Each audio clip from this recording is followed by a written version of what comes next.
So how did I first learn about the Camino? I am a little bit unusual. I was in a Spanish class in high school, and I read in a culture book, I saw a picture with a caption that said, "In the Middle Ages, millions of people walked across Europe to visit the tomb of St. James in Santiago de Compostela." And I remember going home to my mother and I said, "Mom, guess what? This event happened in the Middle Ages, and wouldn't it be cool if someday I could do that too?"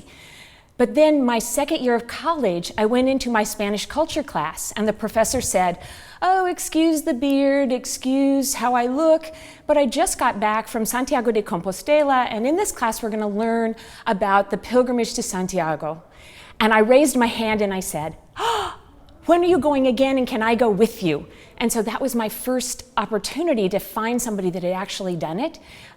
The professor's name was David Gitlitz, and I nagged him for 2.5 years until he took us on our first Camino, 7 students and 2 professors, David Gitlitz and Linda Davidson, and we walked the Camino from Saint-Jean-Pied-de-Port to Santiago de Compostela in 1979, before there were any yellow arrows, before there were refugios, before there were albergues, before there was any kind of structure to help pilgrims who were walking.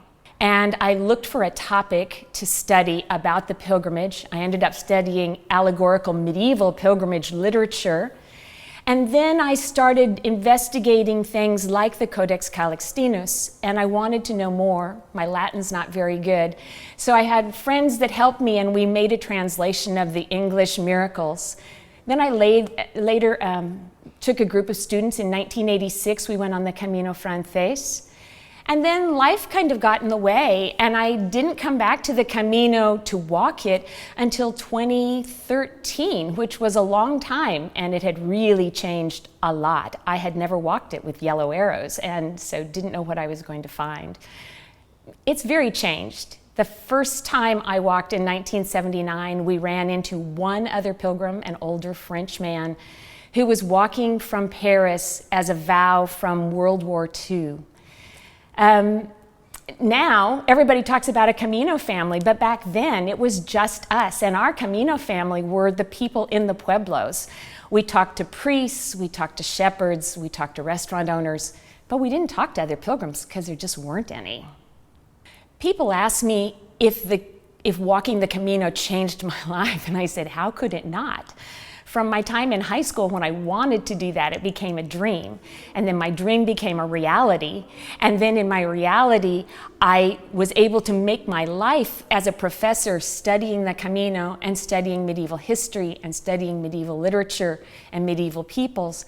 And then that has developed into a long-term love of the Camino and into later literature and later history and good friends who have become a yearly event that I meet them here in Santiago or in the United States at the American Pilgrims on the Camino gatherings.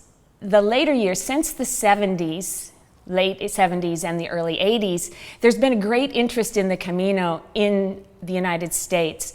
It started, I think, with these 2 groups of students in 1974 and 1979, my group in 1979. So that was all in the 80s, but it was a very intellectual pursuit.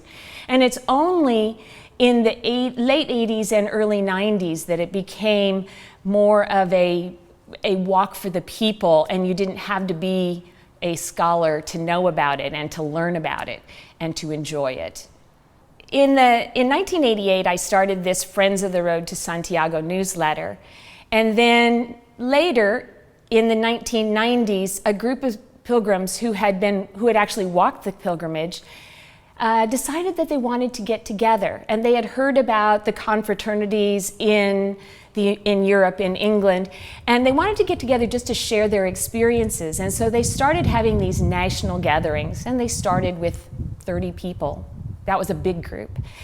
And then it grew and it grew, and eventually, when I could no longer take charge of the Friends of the Road to Santiago newsletter, and when it was opening up to a whole different group of people, American Pilgrims on the Camino began and started a whole new era in the love of the Camino across the United States.